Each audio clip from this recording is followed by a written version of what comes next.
الله الرحمن الرحيم. خطبته صلى الله عليه وسلم في الأمر بالمعروف والنهي عن المنكر.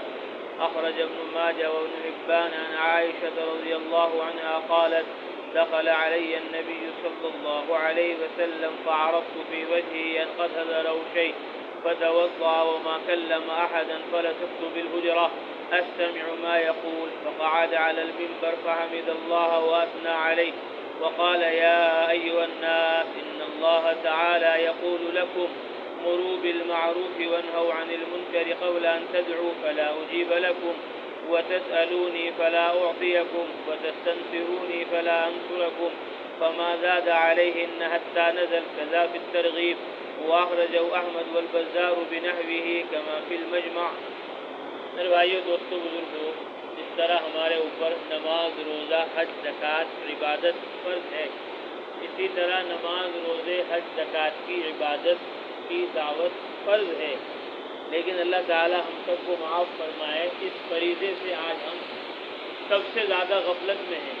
نماز کا کسی نہ کسی درجے میں فکر ہے، روزے کا کسی نہ کسی درجے میں فکر ہے، عبادت کا کسی نہ کسی درجے میں فکر ہے، لیکن دعوت کا اور تبلیغ کا فکر ہمارے اندر نہیں ہے. اس کو ہم اللہ کا امر نہیں سمجھ رہے، اللہ کا حکم نہیں سمجھ رہے، اس لیے دعوت دینا، تبلیغ کرنا ہمارے لیے مشکل ہو رہا ہے. حضرت مولانا الیاس صاحب رحمۃ اللہ علیہ فرماتے تھے: تبلیغ دعوت میرا کام نہیں ہے، تبلیغ اور دعوت اللہ کا امر ہے. اللہ کے حکم، اللہ کا حکم سمجھ کر اس کام کو بے چینی کے ساتھ کرنا ہے. جو درد و غم، فکر، بے چینی نبیوں، رسولوں، پیغمبروں کے اندر تھی، امت کی، انسانیت کی، وہ درد و غم، فکر و بے چینی ہمارے اندر ہونی چاہیے. ہم سوچتے ہیں نماز اللہ کا حکم ہے، روزہ اللہ کا حکم ہے، حج اور زکوٰۃ اللہ کا حکم ہے، تلاوت اور ذکر عبادت اللہ کا حکم ہے، اور دعوت اور تبلیغ یہ نظام الدین کا، مرکز کا، بنگلے والی مسجد کا، جماعت والوں کا، تبلیغ والوں کا کام ہے. وہ کر لیں بس کافی ہو گیا. نہیں. اس طرح نماز اللہ کا حکم ہے قرآن میں: اقیم الصلاۃ، نماز قائم کرو. اس طرح زکوٰۃ اللہ کا حکم ہے قرآن میں: وآتوا الزکاۃ، زکوٰۃ ادا کرو. اس طرح روزہ اللہ کا حکم ہے قرآن میں: کتب علیکم الصیام، تمہارے اوپر روزے فرض کیے گئے، روزہ رکھو. اس طرح حج اللہ تعالیٰ کا حکم ہے قرآن میں: وَلِلَّهِ عَلَى النَّاسِ حِجُّ الْبَيْتِ، بیت اللہ کا حج کرو. جیسا عمرہ اللہ کا حکم ہے قرآن میں: وَأَتِمُّوا الْحَجَّ وَالْعُمْرَةَ لِلَّهِ، حج اور عمرے کو اللہ کے لیے مکمل کرو. اس طرح نماز، روزہ، حج، زکوٰۃ اللہ کا حکم ہے. ایسے ہی دعوت قرآن میں اللہ کا حکم ہے: ادعو الی سبیل ربک بالحکمہ، اپنے رب کے راستے کی طرف حکمت سے دعوت دو. یا ایھا الرسول بلغ ما انزل الیک من ربک، اے رسول تبلیغ کرو. وَإِن لَّمْ تَفْعَلْ، اگر آپ نے تبلیغ نہ کی، فَمَا بَلَّغْتَ رِسَالَتَهُ، تو آپ نے پیغام پہنچایا نہیں.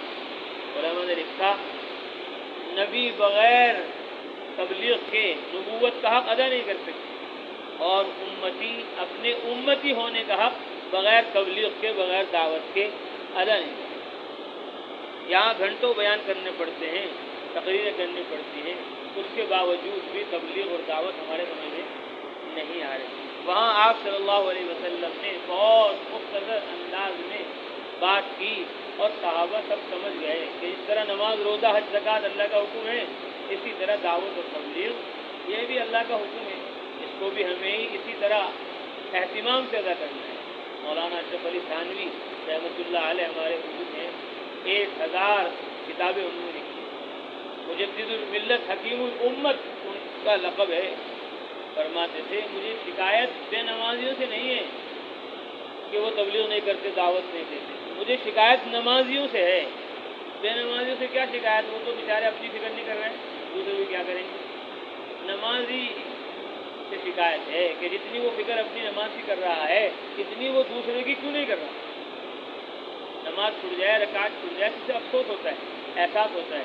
تبلیغ چھوٹ جائے، دعوت چھوٹ جائے، اسے کوئی احساس نہیں، اسے کوئی غم نہیں.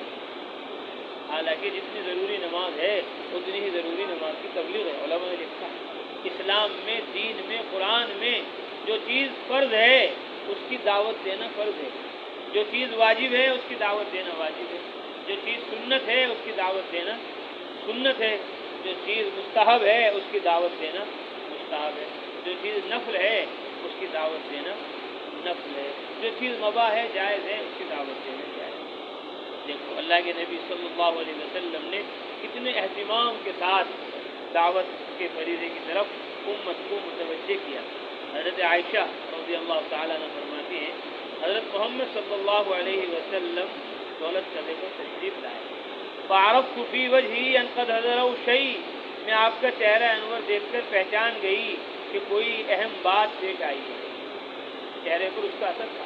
فتوضأ، آپ نے وضو فرمائی، وما کلم احدا، اور گھر میں آپ صلی اللہ علیہ وسلم نے کسی سے بات چیت نہیں کی، ورنہ گھر میں آتے تھے تو بات چیت کرتے تھے، سلام دعا کرتے تھے، ہنسی مذاق بھی ہوتی تھی، گھر کے کوئی کام ہوتے تھے اس کو بھی آپ صلی اللہ علیہ وسلم انجام دیتے تھے، لیکن اس دن کوئی بات چیت نہیں کی، وضو فرمائی اور مسجد سے چلے گئے۔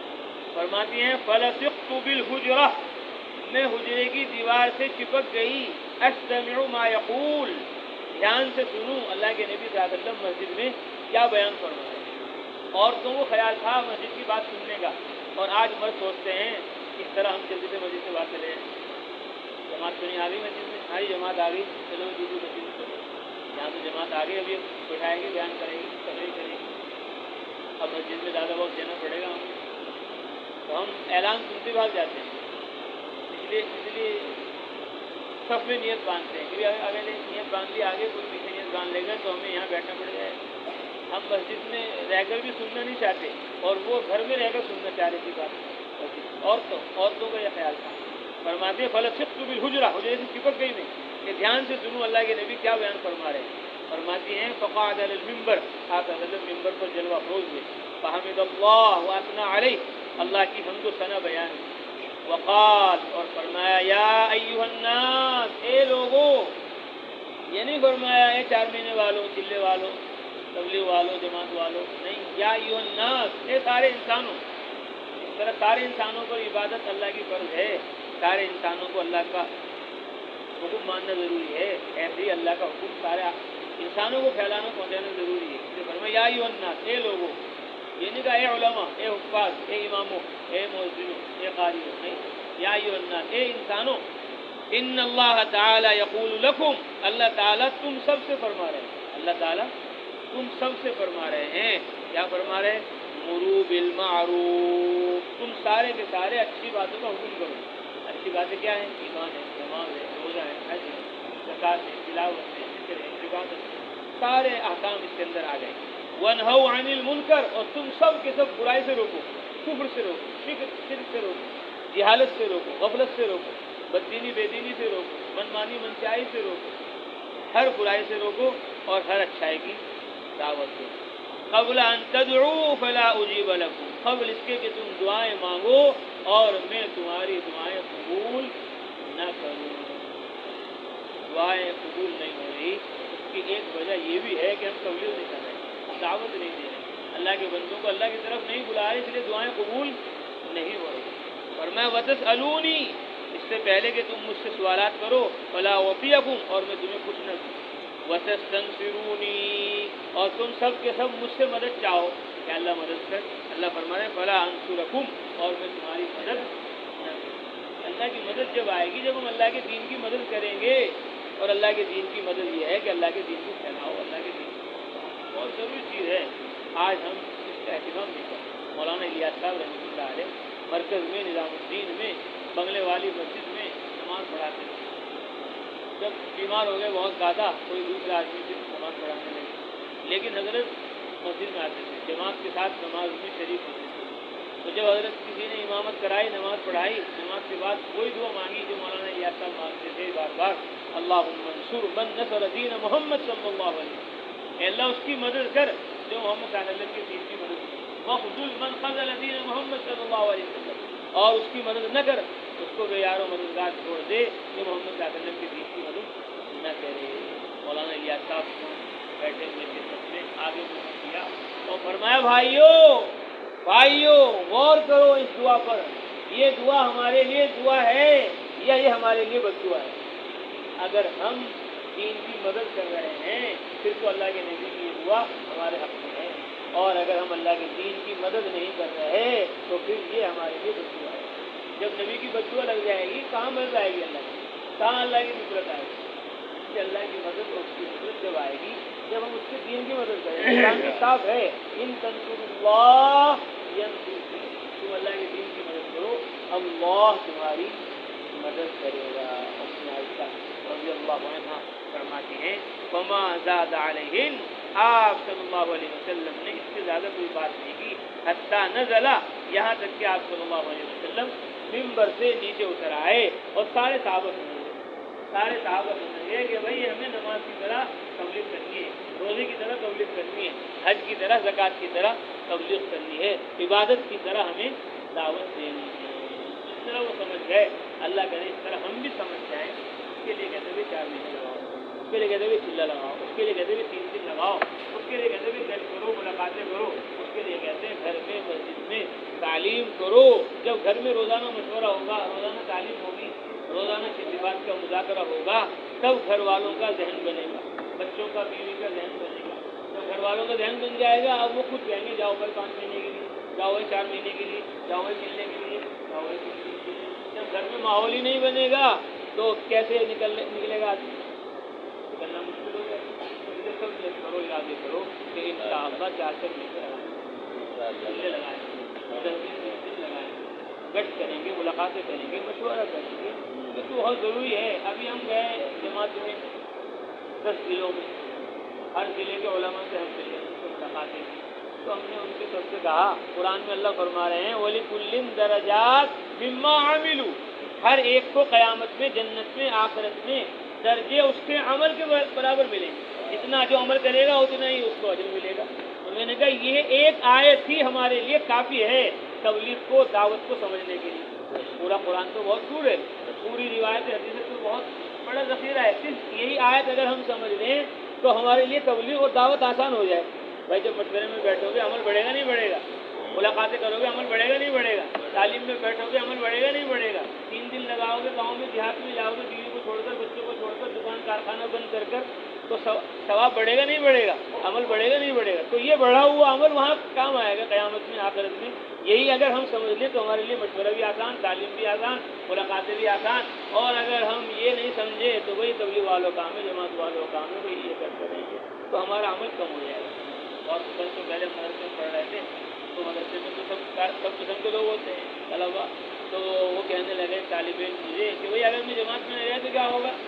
انہوں نے سوچا یہ بہت سخت بات کہے گا کوئی، پھر ہم خود کو لگا دیں گے دیکھو جماعت والے کیا کہہ رہے ہیں، اس نے کہہ رہے جہنم میں جائے گا تو جانے کے جماعت میں، پھر میں کہہ دوں گا دیکھو بھائی تبلیغ والے جہنم میں بیچارے لوگ ایسی باتیں کہلوانا چاہتے ہیں، تو اگر میں جماعت میں نہیں گیا تو کیا ہوگا؟